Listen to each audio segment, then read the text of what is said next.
Bienvenidos a somospadres.info. Estamos regresando a nuestra casa hoy y regresamos renovados y con muchísimas sorpresas. Somos Padres pasó 2 años y medio aquí en Teneo y hoy volvemos otra vez. Y volvemos con Angélica Lugo, mi compañera de periodismo y de andanzas. Así es. Bienvenidas.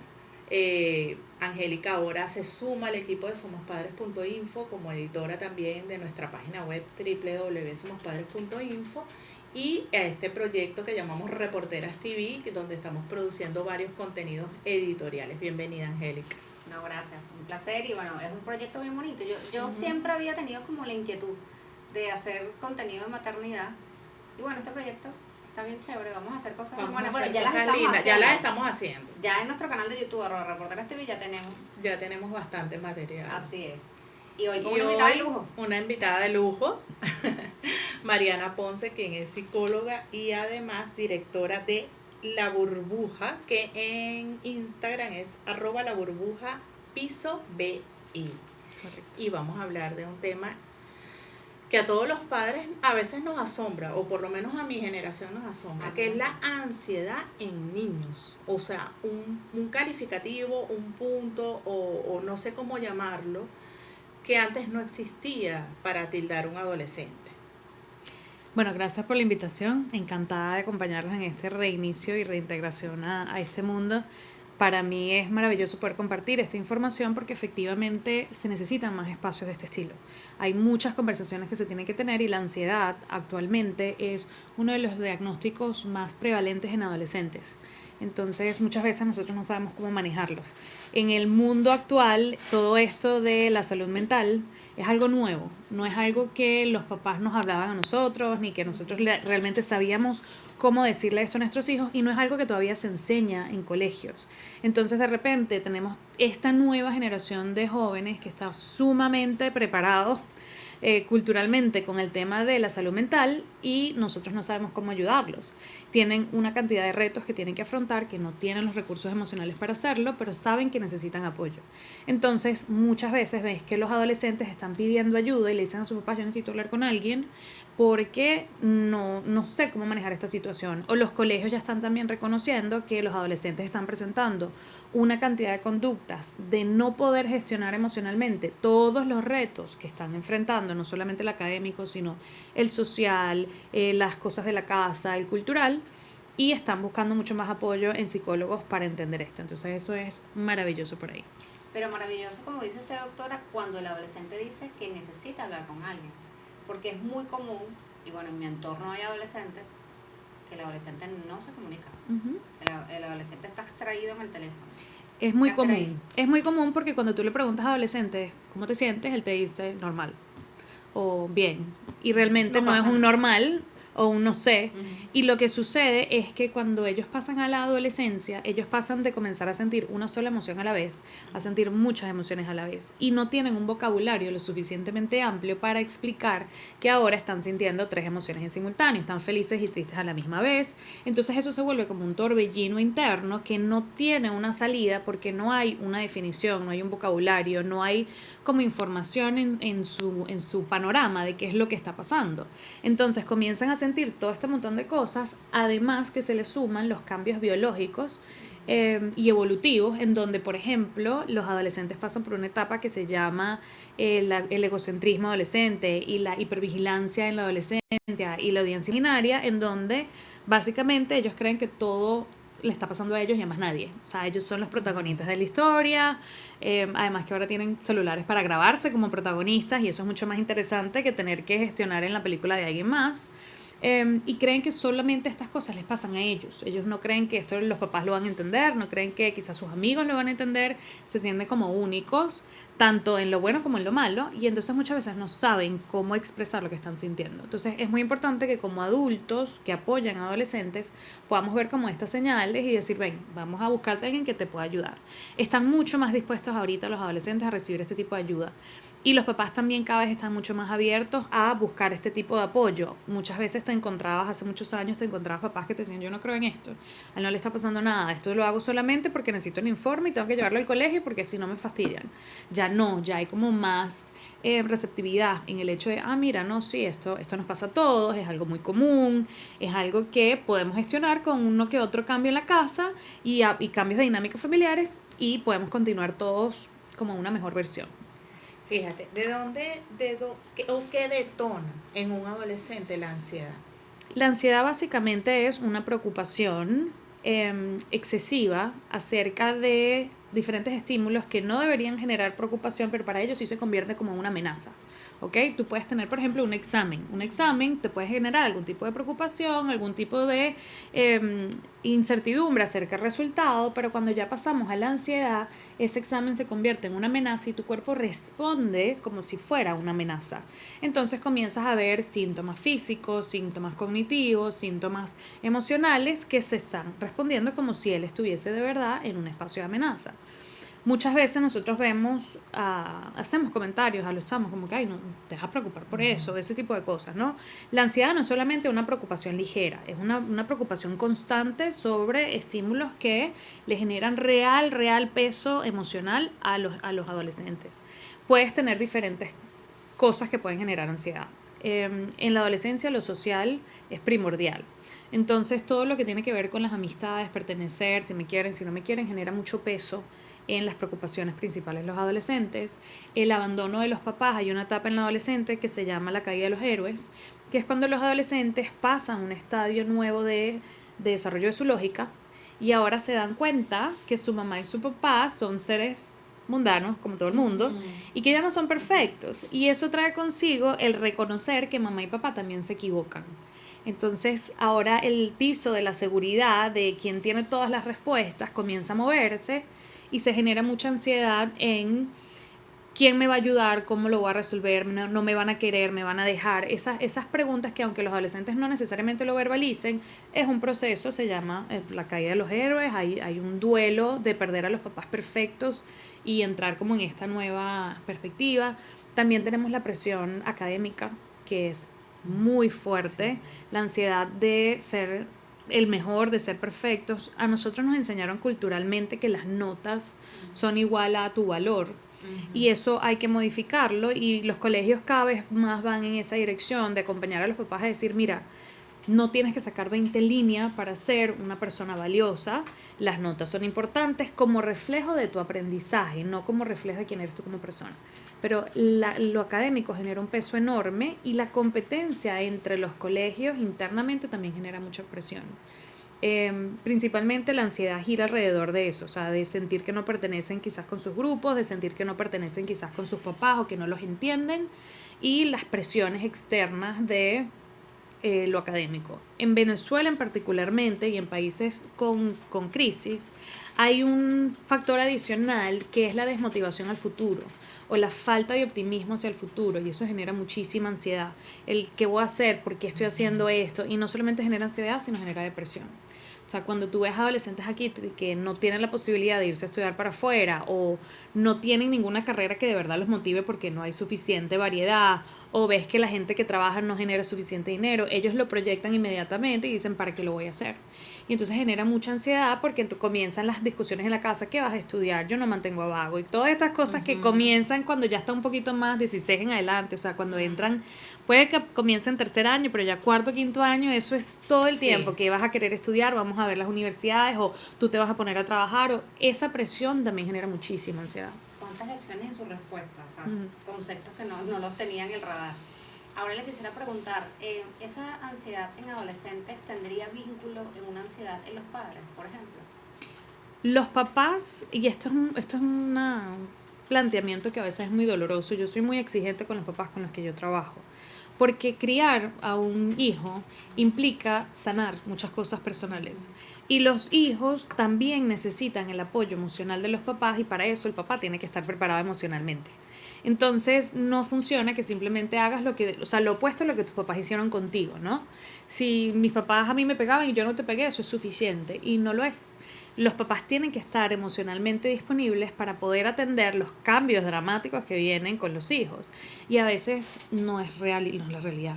O sea, tenemos papás que trabajan 2 trabajos, que pasan todo el día afuera y que cuando llegas a la casa lo que quieres es descansar y te encuentras con tu tercer trabajo, que es criar a los chamos. Y entonces llegas y ellos no han comido, si quieren comer tienes la nota del colegio, entonces quieren pasar tiempo contigo. Tienen la mala cara que uno no quiere abrir la puerta y verlo. Exacto, entonces o están peleando o llegaste y el cuarto está desordenado, no te lavaron los platos, o sea, comienza toda esta presión y efectivamente la gestión emocional de los papás es replicada por los hijos. Cuando llegan a consulta, yo siempre le he hecho, esto me río mucho con mis pacientes al respecto, que uno se sabe todos los secretos de la familia solamente viendo al hijo. Tú ves porque muchas veces los adolescentes dicen comentarios que tú dices, esto no lo dice un adolescente, esto viene reflejado de mamá, viene reflejado de papá. Entonces los papás tienen que tener inteligencia emocional para poder enseñarle a los hijos inteligencia emocional. La adolescencia en particular es una etapa en donde las emociones se vuelven, pero eso es un desastre, porque son demasiado fuertes y en verdad tienen 3 características principales. Uno, que son sumamente rápidas. Las emociones de los adolescentes van cambiando así, o sea, un adulto no. Un adulto valora la estabilidad, la tranquilidad, y el adolescente en 5 minutos cambió de emoción, porque está teniéndolas todas en simultáneo y está aprendiendo a entenderlas. Entonces los papás viven te peleaste conmigo y 5 minutos después viniste a darme un abrazo, a pedirme un permiso, a pedirme que te cocine algo, y entonces el papá no lo puede manejar y se molesta, es como tú me estás manipulando. La segunda característica de las emociones en la adolescencia es que son extremas, porque es la primera vez que los adolescentes están tocando esta nueva capacidad que tienen. Nosotros ya sabemos cómo explotamos y ya sabemos cuál es el fondo, pero lo vivimos en la adolescencia y ellos todavía no. Entonces nos toca gestionar los picos y los bajones y es muy pesado, ¿no? Y la tercera es que básicamente son demasiado intensas, son demasiado rápidas y son demasiado... son como olas que vienen, son como un tsunami, ¿no? Y las emociones son absolutamente naturales, pero nosotros tenemos que poder ayudarlos a ellos a gestionar. Aquí hay otro punto que sale a la luz, es la ansiedad, pero también el ataque de pánico, que no es lo mismo. Y lo sufren. Me puedes a los papás, porque bueno, uno lo aprende en el camino cuando tiene adolescentes. ¿Cuál es la diferencia entre ese ataque de ansiedad que les da y ese ataque de pánico? Para poder responder a esa pregunta tenemos que entender cómo funciona la emoción. Yo les explico siempre a mis pacientes que las emociones, cuando llegan a la consulta, yo les voy a dar una clase de biología. Y que esta clase no se la dan en el colegio, pero básicamente se asocia a la clase del sistema nervioso central. Y todos los procesos que vienen con eso, el sueño, el hambre, el sudor, todo lo que pueda ser percibido por... Resulta ser que las emociones lo único que hacen es dar información. Y funcionan exactamente igual que el hambre, por ejemplo. Tu cuerpo te manda señales. Yo tengo un poquito de hambre. Y si tú no respondes, tu cuerpo dice, ay, no me presta atención, déjame subirle un poquito el volumen para que me preste atención. ¿Por qué? Porque te está dando información de que necesita nutrientes. Entonces, cuando nosotros no comemos, tu cuerpo te da otros síntomas. Entonces, ahora ya no solo tienes como un saborcito en la boca, sino ahora te comienza el dolor de barriga, te comienza el dolor de cabeza. Si no le prestamos atención y no atendemos la única manera de atender el hambre, que es comer, entonces él le vuelve a subir volumen. Y entonces le va subiendo volumen, le va subiendo volumen, le va subiendo el volumen en el cuerpo hasta que tú estás en la obligación de prestarle atención. Las emociones también funcionan de la misma manera, es el mismo concepto. Tu cuerpo te está diciendo hay algo que te preocupa y tú no le prestaste atención. Y hay algo que te está generando un poquito de ansiedad al respecto, de incertidumbre, hay algo que tienes que atender y no le atendiste. Entonces tu cuerpo le va subiendo el volumen y el ataque de pánico es el bajón de azúcar, es el desmayo del hambre, es ese colapso que tú dices ya no más. Que el papá no sabe dónde Correcto. salió. Entonces, los ataques de pánico se ven como un pico en el cuerpo de la persona y una vez que arranca el ataque de pánico no lo puedes parar. O sea, lo único que tienes que hacer es surfearlo, pero no es normal que nuestros adolescentes estén teniendo ataques de pánico, pero ahorita se están viendo con muchísima Las más dos cosas, frecuencia. Por eso te decía ansiedad y ataques de pánico. Entonces hay que explicarles a ellos esto y hay que enseñarles las herramientas para que cuando esa primera ansiedad comience a tocar la puerta y diga, ay, epa, aquí hay algo, no tengas que esperar hasta que te esté cayendo a gritos y que tengas unos parlantes gigantes diciéndote, atiende esto, que tu cuerpo entra en colapso, porque además es agotador, o sea, el corazón se te acelera, comienzas a llorar, te despersonalizas, o sea, sientes que quizás te va a pasar algo malo, comienzas a temblar, o sea, y perturba, porque la recuperación, como consumiste todas las energías de tu cuerpo, tarda un rato. Y las demás personas alrededor no tienen por qué lidiar con eso. Y te dicen, no, bueno, ya, listo, continuamos, ¿no? Imagínate que tienes un estudiante que tiene un ataque de ansiedad, un ataque de pánico en el colegio. Muchos profesores no te dejan salir al baño. Y los chamos se tienen que ir al baño, tienes que cortar, tienes que utilizar agua fría. Hay un montón de estrategias que se hacen y los profesores no puedes interrumpir la clase. Entonces hay que formar mucho a los colegios con esto y enseñarle a los adolescentes estrategias para que no llegue a ese punto. No pasa nada si llega a ese punto, tienes estrategias para manejarlo, pero no es algo a lo que nos tenemos que acostumbrar, porque además genera un peso demasiado fuerte en el cuerpo. Y ahorita es muy común que estudiantes, particularmente no tanto los preadolescentes, sino ya la adolescencia media en adelante, que siente como el peso del estudiar, de la presión de los papás mucho más, tiende a tener más presencia. Complejo, ¿no? O sea, es algo que hay que abordarlo en sociedad, en las instituciones educativas, en la familia. Doctora, ¿qué papel juega en todo esto de la ansiedad, las redes sociales y el uso de los dispositivos? Las redes sociales y los dispositivos tecnológicos son herramientas. Y como todo en la vida, si lo usamos en desequilibrio, va a generar un conflicto. La adicción a redes sociales es un problema importantísimo que tenemos los adolescentes. De hecho, ya hay países que están hablando de subir la edad de participación en redes sociales ya casi hasta los 18 años. Tienes 16, 18, actualmente es de 13, pero nos dimos cuenta que todavía no es suficiente y que no hemos entendido realmente la importancia como papás de no permitirles ese acceso a los hijos hasta una edad en la que estén preparados para hacerlo.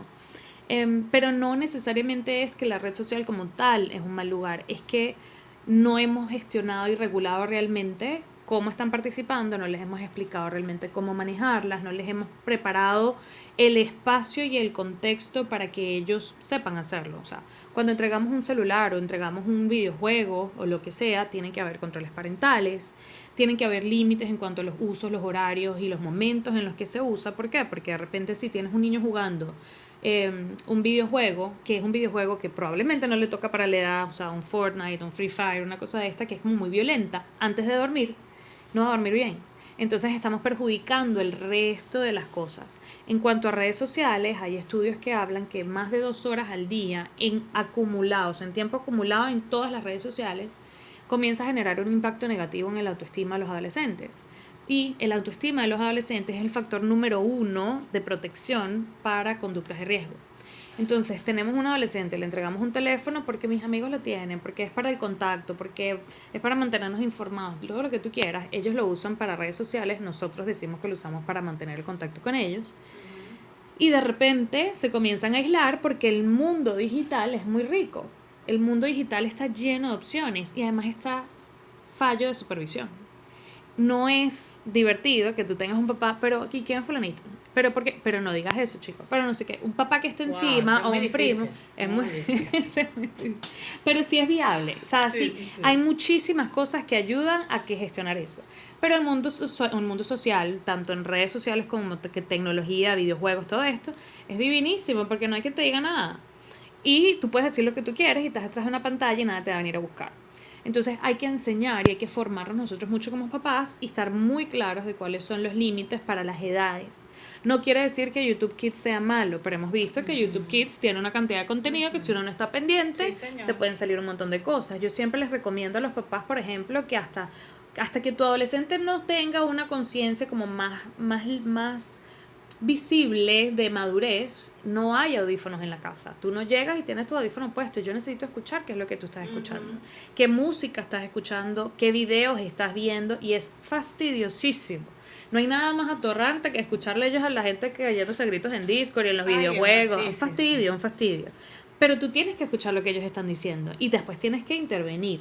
En mi caso, por ejemplo, con mi adolescente, nosotros desde muy pequeños, cuando entramos al mundo de la música, yo le compré el Spotify. Exacto, eso te iba a decir, porque usan YouTube para música y eso no lo puedes hacer con YouTube Kids. Correcto. Entonces, si tú me vas a decir que tú vas a usar música, yo te voy a comprar el Spotify. Y el Spotify tiene podcast, tiene como una cosa más más educativa, ¿no? Y no te interviene en la publicidad con cosas que son medio raras en YouTube. Y tú puedes pasar de un video de música, un video musical, a un video de unos niños haciendo un juego con no sé qué, y entonces en vez de estar escuchando la música, te fuiste para otro lado. Sí.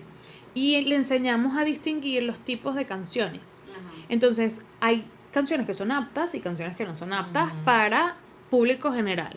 Entonces, lo que nosotros hacíamos es que, bueno, ¿cuáles son las canciones no aptas? Todo lo que tenga que hablar de violencia, de sexo, de malos tratos, de drogas, todo lo que la canción sea sobre ese tema, entonces pues simplemente no es apto, ¿ok? Tú lo puedes escuchar de forma regulada en tu tiempo libre, entendiendo que esa música no es apta. ¿Por qué? Porque nos sentamos y leemos, o sea, escuchamos, leemos la letra y decidimos si esta es apta o no apta. Entonces, cuando estamos en el carro, la ley es música apta. A mí no me pongas un reggaetón loco en donde la cosa es súper vulgar, porque no es apto para. Entonces él aprende como a regular. Y entonces de repente tú lo ves que sale una canción y la cambia. Y me dice, está se asusta. No, y no es que se asuste, es que no es apta. El primer momento que yo escucho una grosería, voy a voltearle y decirle, no, esa no es.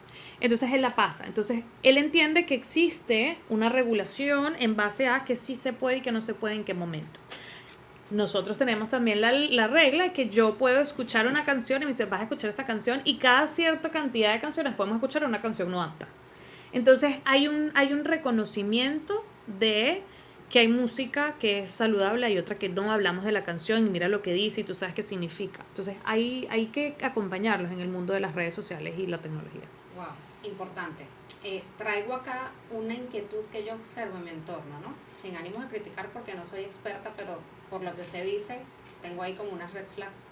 Y es una adolescente que llega a las reuniones familiares, no se comunica, o sea, no se comunica con nadie, lo que está es con el teléfono y últimamente con los audífonos.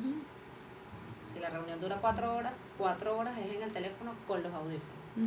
Entonces, ¿qué pasa ahí, doctora? Porque yo sí veo que sus representantes le dicen, mira, deja el teléfono, te la pasas con el teléfono, casi no usas con el teléfono. Le dicen irónicamente, pero ¿qué pasa ahí?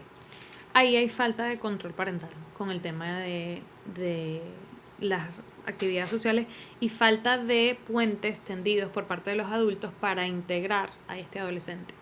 Porque que tú le digas a un adolescente, ay, mira, aquí vas otra vez con el celular y otra vez que no sé qué. Tú le has preguntado cómo le va en el colegio, tú le has preguntado sobre sus amigas, tú has investigado algo que te genere el vínculo con este adolescente, porque esos adolescentes nadie les pregunta nada. O sea, no hay nada más fastidioso en el entorno natural que hablar con un adolescente con una cara larga que te, ¿sabes? O no entonces sigue hablando, yo lo hacía. Correcto. O sea, hay falta de comunicación. Y tú. Exacto. Extender el puente, es tener información, decir, oye, mira, ¿qué opinas de esto? Escuché esto, tú has jugado esto, tú has visto esto. Aunque y generarles a ellos monosílabos, aunque sí, no, ajá. Claro, entonces tú lo que haces son preguntas abiertas. ¿Qué opinas tú de? Esa es una muy buena, o sea, dame tu opinión acerca de, y te comienzas a inventar, es que la amiga de fulanita me dijo que, ¿qué piensas tú? Yo dije, voy a preguntarle a la sobrina, o sea, tender ese puente de integrarlos a ellos dentro de las conversaciones familiares es importante, porque el teléfono plantea básicamente la respuesta visual de dónde está el interés. El interés está en conectarte con la familia porque es muy divertida, porque está pendiente de ti, porque te están echando cuentos, porque están realmente mostrando un interés en ti, o en tus amigos que están en el celular, que están contándote el chisme de no sé quién sí te estás viendo en las redes sociales. Entonces hay un tema de control parental, de límites, es decir, mira, en las fiestas tú tienes que estar por lo menos 2 horas, o tienes que hablar por lo menos 5 minutos con cada quien. Después de que tú hables 5 minutos con cada quien, te puedes agarrar tu teléfono y te vas. O sea, comienzas con límites, ¿no? Es un tema de la negociación. pero tiene que haber una regulación en cuanto al celular. Si, o sea, estamos en actividades familiares, estamos en actividades familiares. No tiene que ser todo el tiempo, porque nadie quiere hablar con la abuelita que tiene 50 años metida en su casa y lo único que hace es cuidar a los perritos. No es interesante para los chamos, ¿no? Pero, oye, interactuar un poquito, estar en una situación incómoda. A ellos no les gusta estar en situaciones incómodas. El celular es como un chupón. Entonces tú le das el chupón al niñito cuando está llorando. Nosotros también, cuando estamos aburridos, cuando estamos estresados, cuando estamos queremos pasar tiempo, cuando estamos en una situación incómoda, agarramos el celular. Entonces es cuestión de acompañarlos a ellos y decir, mira, yo sé que es un fastidio ir a ver el cumpleaños de la abuela y que va a haber un poco de tíos con los que tú no necesariamente sabes, no todos te encantan, pero es parte de crecer, el aprenderse a integrar. Entonces vamos a hacer un trato. Tú te vas a poder ir a escapar después de un rato, pero el reto es que tú tienes que hablar por lo menos 5 minutos con 3 personas con las que tú no hayas visto. Algo así. Doctora, he agarrado con pinzas ciertas cosas y es minimizar esos ataques de ansiedad, esos ataques de pánico, que ya es el extremo, es minimizarlo tanto en el colegio como a los padres. Pero bueno, pero que esa lloradera, pero que tengo ataque de ansiedad, ¿qué es eso? O sea, muchas veces se minimiza. ¿Cómo hacer en ese proceso educativo que has nombrado, tanto en los colegios como con los padres, para entender realmente que sí es un problema y que debemos incorporarlo en todo este proceso educativo? La clave es aprender a validar. Cuando nosotros validamos emociones, no necesariamente estamos aceptando la conducta como correcta o válida, lo que sea. Estás validando la emoción que ellos están teniendo de acuerdo a la situación que tienen. Entonces, a nosotros no nos enseñaron nunca a validar emociones. De hecho, invalidamos todo el tiempo.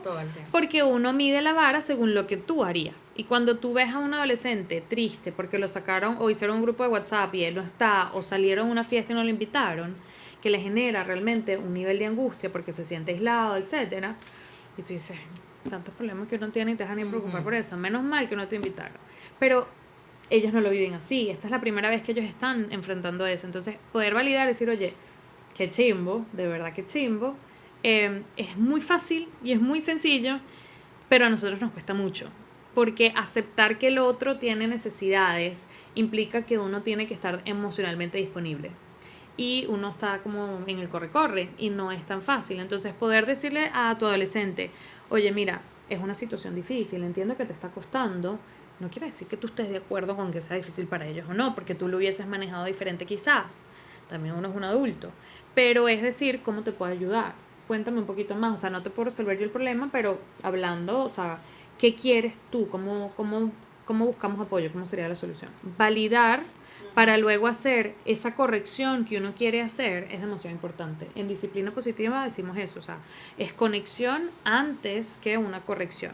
Entonces, si tú quieres que tu adolescente se despierte y diga arranca, tú no puedes venir y decirle eso inmediatamente porque están en un estado de preocupación y angustia constante de sobrepensar todo. Entonces es, oye, mira, qué situación tan difícil, tienes una carga muy grande. O sea, uno... Empieza con la conexión. Correcto. Sí, para llegar a eso, a la validación. Claro, pero es un tema también, y corrígame usted, cultural.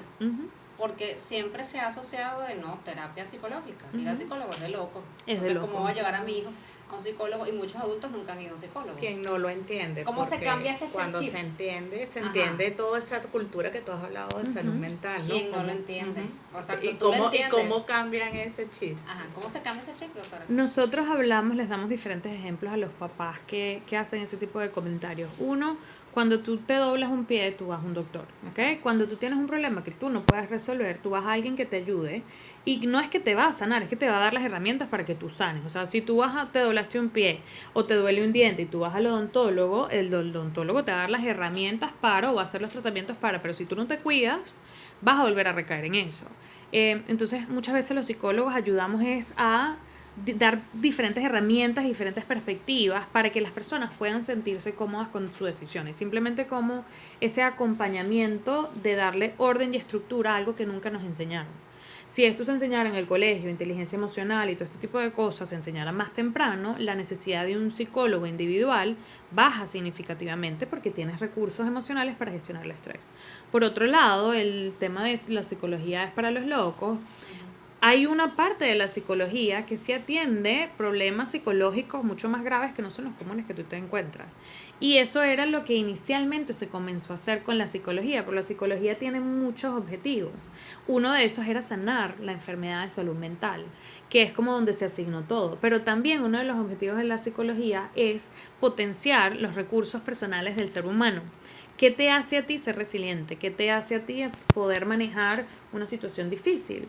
Eso también es parte de la psicología, y cuando vemos esta etapa donde tú dices, mi adolescente está pasando por la adolescencia y necesita alguien que lo ayude porque yo no lo puedo ayudar a gestionar esto, pues vas a un psicólogo, porque es donde estamos los que estamos ayudando con el proceso del desarrollo emocional. Porque el problema que está sucediendo es que no tienen recursos para gestionar las emociones y el cambio evolutivo en el que están. Entonces tú lo llevas al pediatra para la parte de la pubertad y lo llevas al psicólogo que trabaje con adolescentes para todo lo que es el proceso de gestión emocional. Entonces eso antes no nos lo decían. Entonces tú tienes dos tipos de casos. Tienes casos de adolescentes que necesitan un apoyo individual y casos de adolescentes que simplemente necesitan información para entender lo que está pasando. Y eso es como se lo explicamos a los papás. Igual que con los papás, cuando llegan les decimos, mira, las herramientas que se aplican en la infancia no aplican con adolescentes. La gran mayoría hay que adaptarlas, son similares, pero hay que darles un poquito de un twist ahí. Nadie te lo dice. Si tú no buscas la información con los profesionales, muy difícilmente lo vas a conseguir. Ahorita es que cada vez más hay escuela para padres, este tipo de cosas que hay en los colegios y en diferentes lugares. Pero para eso estamos los profesionales, para darte estrategias para que tú puedas gestionar esto, porque el mundo emocional, igual que el mundo físico lo manejan los médicos, el mundo emocional lo manejan los psicólogos. Entonces, es como esa comparación. Además que siempre cuando me dicen, no, es que eso es para locos, les digo, todos estamos locos. ¿Okay? El que diga que no está loco es el más loco de todos. Entonces, ¿sabes? Es un tema como que dime de qué alardeas y te diré de qué careces, ese tipo de cosas, ¿no? Entonces muchas veces esos papás además son como los más rígidos, son los más fáciles de transformar, porque es muy evidente lo que les hace falta. Y uno como psicólogo tiene habilidades, entonces tú lo ves e inmediatamente los puedes dar la información que necesitan para que se calmen un poquito. Otro problema que viene mucho con esa línea es, te vas a meter en mi vida privada y yo no quiero que tú estés metida en mi vida privada. Entonces yo no quiero que tú sepas, yo no quiero que tú hagas un informe para el colegio, yo no quiero que tú nada de esto. Y una de las cosas que nosotros siempre les decimos es, mira, yo trabajo para el equipo de mi paciente.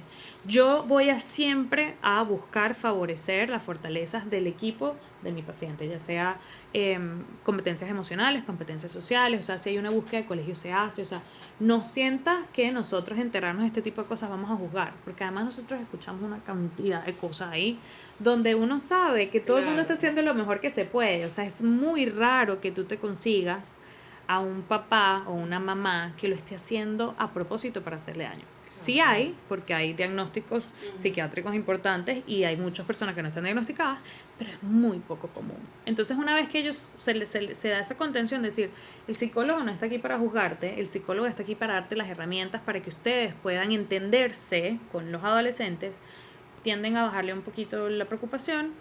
Y si están abiertos a las sugerencias, porque trabajar con adolescentes, especialmente si tienen ansiedad, implica mucho trabajo con el papá también, para que las estrategias en la casa apoyen al chamo. Si están dispuestos a hacer uno que otro ajuste, vamos a estar todos bien. Doctora, ya se nos hizo corto. La cantidad de información que nos diste es súper valiosa y te la agradecemos. Pero antes de irnos, quiero que nos cuentes un poco de La Burbuja, que es tu creación, que a través de La Burbuja es como atiendes a la familia, a ese papá, a esa mamá que llega desesperado, sin herramientas, y por supuesto es un espacio de comprensión para los adolescentes. Cuéntanos un poquito antes de irnos para que te localicen y puedan llegar a ti. Bueno, La Burbuja es un programa de acompañamiento para adolescentes. Comenzó siendo solo para adolescentes, pero realmente nuestra meta en La Burbuja es hacer la adolescencia más fácil y feliz para todos los involucrados. Eso implica familias, o sea, papás, adolescentes, colegios u organizaciones que trabajan con adolescentes. Inició con el programa de acompañamiento para adolescentes, que básicamente una vez a la semana en actividades grupales nosotros hacemos un prediagnóstico de los adolescentes, vemos su personalidad, vemos los retos que están teniendo en la casa y los agrupamos con niños similares para asegurarnos que tengan amigos, que tengan intereses en común, etcétera. Y de ahí comenzamos a trabajar todo lo que no les enseñan en el colegio: inteligencia emocional, habilidades sociales, técnicas de estudio, cómo gestionar las redes sociales, o sea, todo lo que no te enseñan en el colegio, semanalmente con una programación personalizada por grupo, vamos atendiéndolo con unos talleres. Luego expandimos porque, por supuesto, comienzan los papás, sí, pero este tiene un problema que tiene que ser tratado individualmente. Y como psicólogos tenemos el departamento de psicología, en donde trabajamos exclusivamente con adolescentes a partir de los 10 años y trabajamos todo lo que son retos de adolescencia. Nosotros trabajamos mucho alineado con la disciplina positiva. Yo estoy certificada en disciplina positiva para familias y mi equipo también. Entonces acompañamos a los papás en el proceso terapéutico individual también a que desarrollen esas habilidades si lo necesitan de forma individual. Además de eso, surge, pues siempre que las mamás llevan a los niñitos a la burbuja, era cuando me vas a dar mi burbuja. Entonces el último proyecto que estamos lanzando es una comunidad virtual para mamás donde hay acompañamiento sobre todo lo que tiene que ver con adolescencia. Entonces todas las cosas que yo he venido dando, todos los cursos que yo he venido dando, toda la comunidad que se ha creado desde la burbuja, la estamos migrando a una comunidad, se llama la comunidad de las mamás cool. Estamos lanzándolo este año, hicimos un piloto de 2 años, quedó bellísimo, donde hay 4 pilares de formación individual, que es todo lo que tiene que ver con adolescencia, todo lo que tiene que ver con disciplina positiva, todo lo que tiene que ver con inteligencia emocional y todo lo que tiene que ver con crianza. Entonces, estos 4 pilares básicamente tú los haces a tu ritmo, son como cursitos corticos de no más de 10 minutos y además hay intervenciones mensuales sobre diferentes temas específicos. Hay un foro, tienes acceso a un montón de cosas, eso es con la comunidad. Y luego estamos trabajando con colegios, llevando el taller de la burbuja y todas estas actividades de la burbuja, tratando de integrarlo en las horas de orientación en los colegios, porque los colegios están llenos, tan full de la parte académica. Claro. Entonces, integrar el programa socioemocional. Sus redes sociales, doctora, para que la contacten. Sí, la burbuja piso BE, y ahí podemos darles la información de cualquiera de los proyectos. Mariana, gracias. Además me encantó volver con Somos Padres contigo, con esta cantidad de información tan valiosa, por supuesto las puertas abiertas aquí en Somos Padres. Vamos a estar contigo otra vez. Me encanta. Porque me diste como 1500 temas más. Sí, a tratar. Con dudas, pero bueno, vamos a irlas. Yo hablo hasta por los codos, así que lo que quieran. Y muchísima información de valor. Déjenos en los comentarios en nuestras redes qué les pareció este episodio, qué inquietudes tienen, para hacérselas llegar y para hacer luego futuros programas. Y bueno, esto fue todo por hoy. Gracias, Angélica, por unirte a esta aventura de somospadres.info. Ya tenemos muchas aventuras juntas. Lo pueden ver en nuestro canal de YouTube, Reporteras TV. Y bueno, ya saben, cada viernes de 9 a 10 estamos en vivo por Teneo Network. También pronto en sus plataformas van a poder conseguir este programa. Y por ahora también lo pueden conseguir en nuestro canal de YouTube, @reporteras.tv. Los invitamos a suscribirse. Nosotros somos Angélica Lugo y Yeye Llanes, como digo. Nos consiguen en @Yeye Comunicaciones y en Angélica Reporter en Instagram y en TikTok. Chao.